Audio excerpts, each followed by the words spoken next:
Bienvenue à cette série intitulée Le lien, mettant en vedette les parcours entrepreneuriaux des diplômés de l'Université d'Ottawa du monde entier.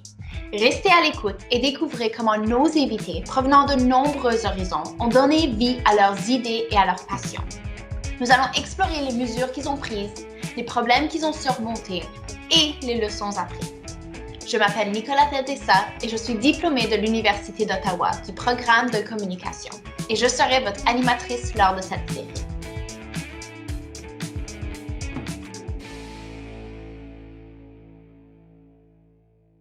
Aujourd'hui avec nous, nous avions Zafia Laplante. Elle est une femme autochtone du Canada et aussi la PDG de Hempergy. Elle est une des 1200 titulaires de licence commerciale de chanvre au Canada et elle utilise sa plateforme pour rassembler les communautés en mettant en évidence les réalités d'aujourd'hui et l'importance de fournir du chanvre durable et riche en nutriments alternatifs. Bonjour Zafia. Bonjour, comment ça va? Ça va bien, merci. Merci d'être parmi nous. Donc, tu as grandi à North Bay, en Ontario, et tu as aussi passé beaucoup de temps dans le jardin avec ta grand-mère. Est-ce que ceci a eu un impact sur toi et sur ton entreprise? Définitivement. Depuis que je suis très petite, ma grand-mère, sur le côté de ma mère, elle est immigrante du Turc. Donc, pour nous deux, quand j'étais très jeune, c'était quelque chose qu'on faisait pour nous rassembler comme une famille, mais aussi de m'apprendre comment, pousser des fèves, pousser des carottes et même les fleurs aussi. Donc, c'était quelque chose, depuis que je suis petite, qui m'intéresse beaucoup. Pour moi, être une femme métisse, mais aussi une femme turque, cette identité, les deux mélanges, m'a inspiré à faire quelque chose pour ma communauté. Mes deux communautés sont très différentes, mais c'était très important à moi de faire quelque chose qui ne va pas juste être là pendant ma vie, mais pendant d'autres vies aussi. Donc, excuse-moi, vas-y. Oh non, je voulais juste dire, c'est très important pour moi comme une femme autochtone ici au Canada, mais aussi une femme qui vient d'une famille immigrante, de partager tout ce que j'ai appris, mais aussi, tu sais, lorsque j'étais petite avec ma grand-mère, il y avait beaucoup de choses que j'ai appris avec elle qui étaient juste du plaisir. Puis maintenant, c'est ce que je fais pour mon entreprise. Wow! Ça, c'est vraiment beau. Donc, l'aspect immigrante qui vient de l'autre parent, qui vient ensemble vraiment, non seulement créer ton identité, mais ajoute à ton esprit entrepreneurial. Définitivement. Wow. Parce que il y a beaucoup de choses que j'étais peur à partager et j'étais embarrassée à partager à propos de qui je suis. Mais pendant mon expérience à l'université, pendant mon expérience ici à North Bay, comme une jeune adulte, c'est très magnifique à voir comment les choses que j'étais embarrassée de, c'est ce qui me motive pour les prochains 10 ans. Puis, si c'est petite Zafia en 10e année, elle ne penserait jamais elle pourrait être ici dans ce moment, faire une interview comme ceci, parler à propos de l'entreprise qu'elle a créée dans le secteur du marijuana et le chanvre. C'est juste, je veux rire, je veux pleurer, je veux crier, je veux juste dire à tout le monde, moi je suis Zafia et ça c'est qu'est-ce que je fais. Je suis une femme autochtone de North Bay, je suis une femme turque de Canada, je suis tout. Je suis tous les crochets dans toutes les boxes que tu peux mettre, oui, c'est moi. Oui. Wow. On lit beaucoup que les pratiques alimentaires courantes souvent continuent à discriminer et déplacer les peuples autochtones. Et ça pour augmenter la production et la capacité de production. À travers votre projet, votre objectif est d'utiliser votre expérience dans ce domaine et ton intérêt pour l'innovation, pour vraiment créer un nouveau produit. Peux-tu nous parler un peu plus sur ta compagnie? Oui, définitivement. Ça a tout commencé 3 années passées, lorsque le premier ministre Justin Trudeau avait annoncé qu'il voulait légaliser le marijuana. Et donc, j'ai pensé, c'est dommage que cette industrie va être assez gros au Canada et aussi au mondial, mais il va y avoir tellement de déchets des plantes que personne ne va utiliser. Donc, pendant mon deuxième année d'université, j'ai commencé d'étudier plus à propos du chanvre et comment ça peut être utilisé, pas seulement pour la construction et la nutrition, mais aussi pour beaucoup d'autres secteurs. Donc, avec mon intérêt très petit quand j'étais jeune, avec ma grand-mère dans son jardin, ceci était très naturel pour moi pour je suivre ma passion pour les choses alimentaires, mais aussi pour apprendre à propos de cette nouvelle plante, le chanvre, qui peut être utilisée tellement dans tellement de façons. Mais pour moi, dans ma compagnie, ceci qui a ouvert la lumière pour moi, c'était comment est-ce que je peux utiliser ce moment comme une femme autochtone, comme une femme qui vient du nord de l'Ontario et une femme qui est très privilégiée dans mon expérience pour aider d'autres communautés ici au Canada, mais aussi autour du monde. Et donc, ça a pris du temps et même 2 années passées, 2 années après que j'ai commencé ma compagnie, beaucoup a changé avec cette pandémie. Donc, tu sais, c'est comme, ça n'arrête jamais. Oui, c'est ça. Donc, vous, avec votre expérience d'une femme du nord de l'Ontario, avec ton expérience de tout le temps que tu as passé dans le jardin de ta grand-mère, tu as vraiment pu voir cette nouvelle industrie et tu as pu innover. Tu as vu que oui, il allait y avoir des morceaux des plantes qui n'allaient pas être utilisés, puis tu t'es dit, wow, avec ça, je vais faire X et Y. Parle-moi un peu des X et Y. J'ai entendu un peu parler des textiles, puis la nourriture. Qu'est-ce que tu vas faire avec ces déchets de plantes-là? Donc, déchets, je dis en guillemets, parce que c'est sûr qu'on peut les donner une autre vie. Exactement. Donc, lorsqu'on regarde au champ comme une plante, on peut comparer comme une arbre de pomme. Donc, on a le pomme que tu manges, on a la graine que tu peux aussi manger à un certain point, mais qui peut aussi être utilisée. Et nous avons aussi tout le reste de l'arbre, donc le bois, les feuilles. Ouais. Toutes les choses à propos d'arbres. Et tout ça, tous les déchets, les feuilles et toutes les branches, on peut utiliser pour la construction et les textiles. Mais lorsqu'on regarde aux autres parties de la plante, on peut utiliser, lorsque j'ai dit comme la pomme, on peut utiliser le morceau du plante de chanvre qui est comparé aux pommes, qui est pas la graine, mais la fleur, pour faire d'autres produits. Et la graine du pomme, ceci, c'est quelque chose qu'on peut utiliser pour la nutrition. Donc, lorsque j'ai commencé ma compagnie, j'ai commencé à innover dans le secteur de la construction et utiliser les fibres. Mais maintenant, après voyager et voir différentes industries autour du monde, j'ai dit, peut-être ça va prendre un coup de temps pour que je suis là. Donc, je vais mettre tout mon focus et ma passion à créer des produits nutritifs qui utilisent la graine du chanvre. Donc, on peut manger ces aliments-là, puis c'est comme des barres de granola. C'est quoi? Est-ce que c'est quelque chose que je peux mettre dans ma sacoche, puis manger si j'ai besoin d'un petit snack? Exactement. Il y a beaucoup de possibilités, mais pour moi, je veux vraiment faire des produits qui sont des barres nutritives parce que je suis une athlète de high performance, je ne sais pas comment dire ça. Mais avec mon expérience d'athlète, je trouve il n'y a pas assez d'options qui sont nutritives pour les athlètes et il n'y a pas beaucoup de choses raffinées comme le sucre et la protéine. Donc, je veux trouver des choses qui peuvent, comme je dis, des barres nutritives, mais il y a aussi d'autres options comme des craquelins et même comme du hummus, quelque chose comme ça. Donc, il y a beaucoup d'idées que j'ai eues à ce moment. Donc, j'entends qu'il y a plusieurs options en tant qu'aliment.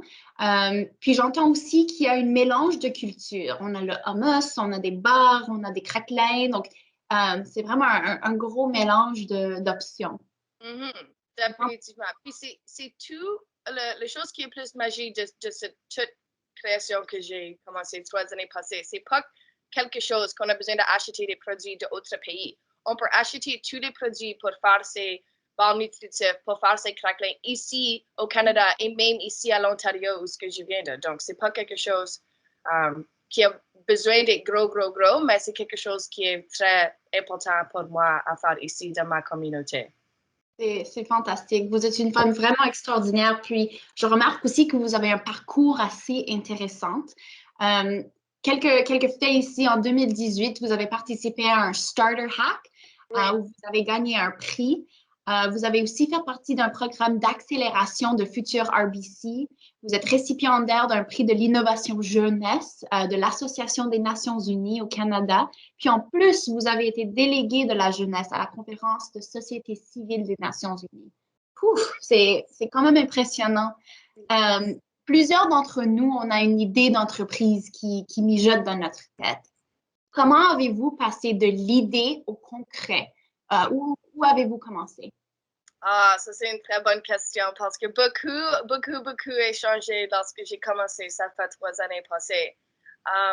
Quand j'ai commencé, j'ai me fait plus actif dans ma communauté à l'université. J'ai me fait engager avec mon emploi au groupe d'Autochtones à Laurier.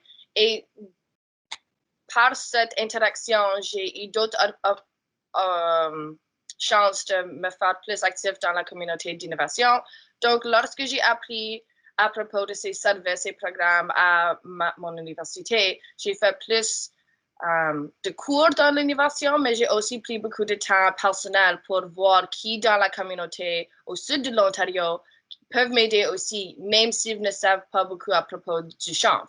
Et maintenant, avec toutes ces expériences que j'ai faites, all de mes études, comme RBC, comme les Nations Unies, oui. Nations Unies, oui, merci. C'est toutes des choses que j'étais très intéressée par mes études. J'ai étudié à faire. Mais pour moi, comme une personne, comme une femme, comme Canadienne, j'ai dit c'est très important d'appliquer ce que j'apprends pendant mes cours, hors de les cours. Donc, maintenant, même l'année passée, j'ai allé voyager à Australie pour faire un programme d'entrepreneuriat économique pour les entrepreneurs autochtones, mais en Australie. Donc, c'était une expérience que j'ai jamais planiée, j'ai jamais vu dans mon parcours, mais c'est quelque chose que j'ai eu la chance de faire. Puis maintenant, ça a changé le cours de mon entreprise. Donc, ce que je veux dire à propos de ça, c'est que l'expérience, quand j'étais en Australie, c'était pas juste quelque chose académique, mais c'était aussi quelque chose qui a vraiment aidé mon entreprise lorsque j'ai retourné au Canada. Puis ça m'a aidé à traverser toutes ces difficultés pendant cette pandémie, mais même dans la vie avec cette transition d'utiliser le chanvre pour les fibres pour la construction et maintenant utiliser la graine pour la nutrition. C'est un gros parcours pour aller, mais c'est très...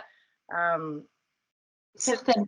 Oui, c'est toutes des expériences que quand j'étais même pas très jeune, même 5 années passées, que j'imagine jamais que je peux expérience. Je pouvais avoir cette expérience. Ouais. Donc, si je comprends bien, c'est un mélange de scolaire et parascolaire, donc des expériences dans la salle de classe, mais aussi à l'extérieur de la salle de classe.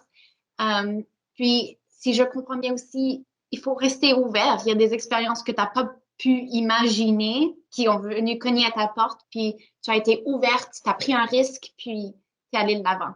Exactement. C'est fantastique. Pour nous, le réseautage est un élément essentiel d'un esprit entrepreneurial. Puis, ça rentre dans tout. Donc, il y a un partage d'idées, une recherche de partenaires, recruter de nouveaux membres d'équipe. Puis aujourd'hui, plus que jamais, il est plus facile si on veut de réseauter avec les gens de partout autour du monde grâce à la technologie. Vous, comment avez-vous adapté votre esprit entrepreneurial pour intégrer le réseautage?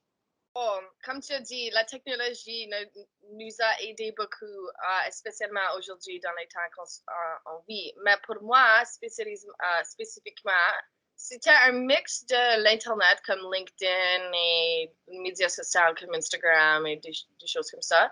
Mais aussi, les groupes à mon université ont été très, très, très supportifs de tout ce que je voulais faire.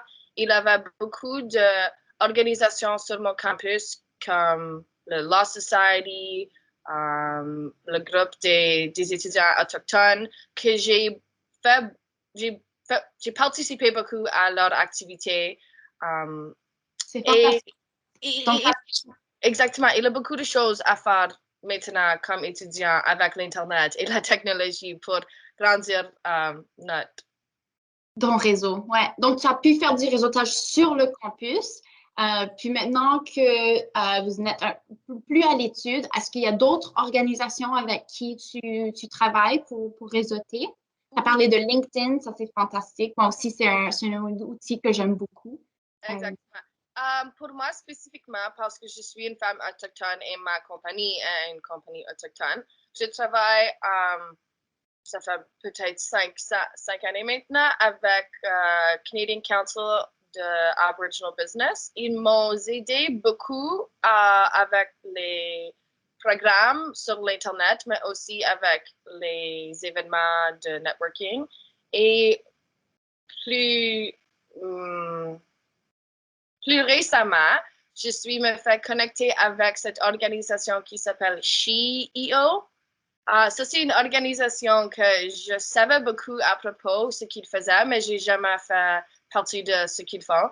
Et cette groupe est magnifique. Il y a beaucoup de femmes, pas juste ici au Canada, mais mondiales. Et même les femmes autochtones mondiales de l'Australie, de la Nouvelle-Zélande, des États-Unis, qui partagent les idées, mais aussi c'est un réseau de toutes les choses femmes entrepreneuriales. Puis c'est formidable que quelque chose comme ceci existe.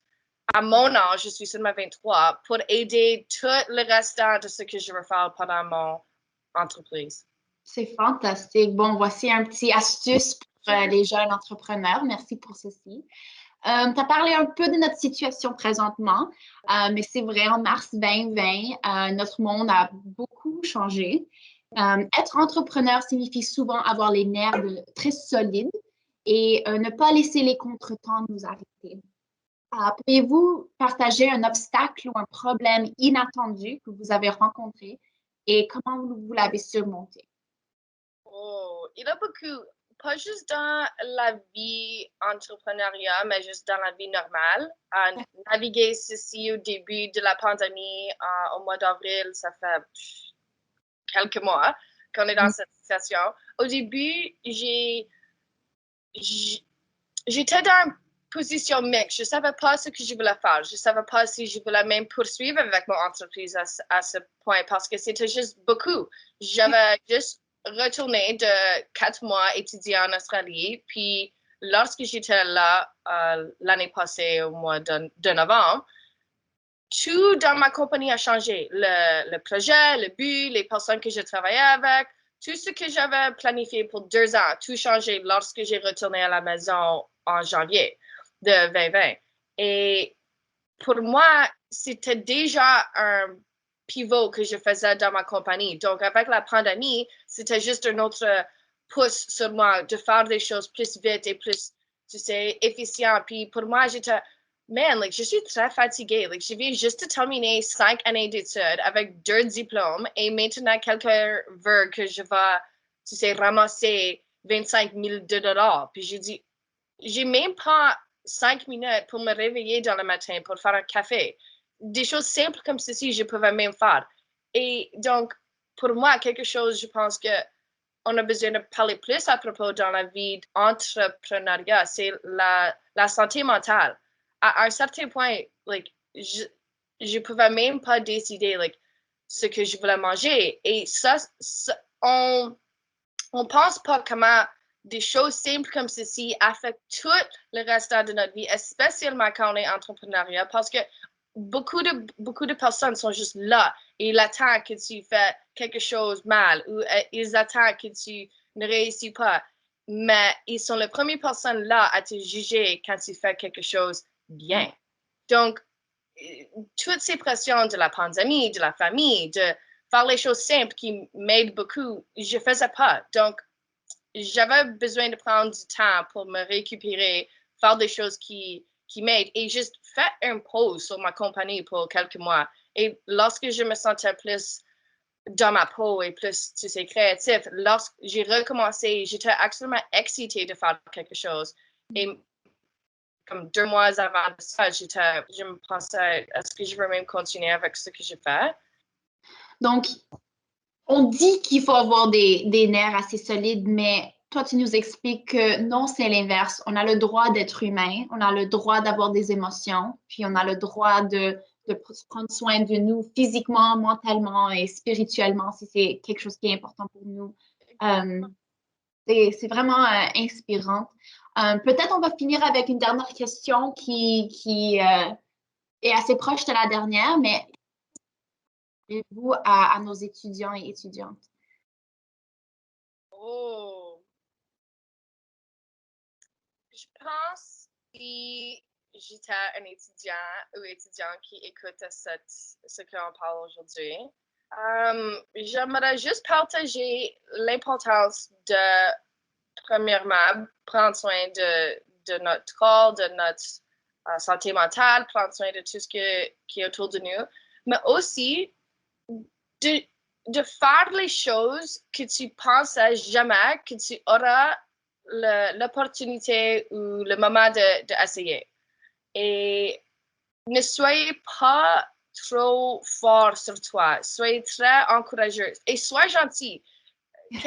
C'est très simple, mais tu as besoin d'être gentil à les autres, sûrement, mais à toi aussi. Tu as besoin de réveiller dans le matin et dire bonjour, mon ami, comment ça va ce matin? Like, tu es ton meilleur ami et si tu n'es pas là pour toi dans les moments magnifiques, les moments qui ne sont pas magnifiques vont être, tu sais, un peu plus difficiles. Mais si tu es gentil à toi-même, like, c'est tellement simple, mais ça aide beaucoup. C'est fantastique. Donc, avoir de l'audace, mais aussi un peu de patience envers soi-même et les autres. C'est fantastique. Merci. Bon, là, on va terminer avec un moment un peu plus amusant. Je vais vous poser des questions rapides. Ça va être genre un ou l'autre, mais il faut répondre très, très rapidement, d'accord? OK. Prêt? Oui. Sucré ou salé? Salé. Chaud ou froid? Chaud. Appel téléphone ou message texte? Appel téléphone. Introverti ou extroverti? Extroverti. Lève tôt ou couche tard? Oh. Lève tôt. Tôt ce matin. Oui, merci d'ailleurs. La première chose que tu fais quand tu te lèves le matin? Café. Well, non, avant ça, je mets mes lunettes. Je mets mes lunettes and then je fais du café. Et finalement, une chanson qui vous motive? Oh. Je sais seulement comment dire en anglais. Tub Thumping by Chumbawamba. Fantastique. Ancienne, que mon père écoutait toujours quand j'étais petite. Puis c'est comme je me lève dans le matin, puis je suis Rocky Balboa qui court. Tu sais, je cours, puis je suis comme, OK, je peux faire ça aujourd'hui. Ah, c'est fantastique. Je vais l'ajouter à mon Spotify tout de suite. Bon, mais merci beaucoup pour ton temps, Safia. Vraiment, c'est un plaisir de te parler aujourd'hui. Puis, bonne chance. Le plaisir est à moi d'être ici aujourd'hui avec toi ce matin. Donc, merci beaucoup. Merci beaucoup. Au revoir. Au revoir.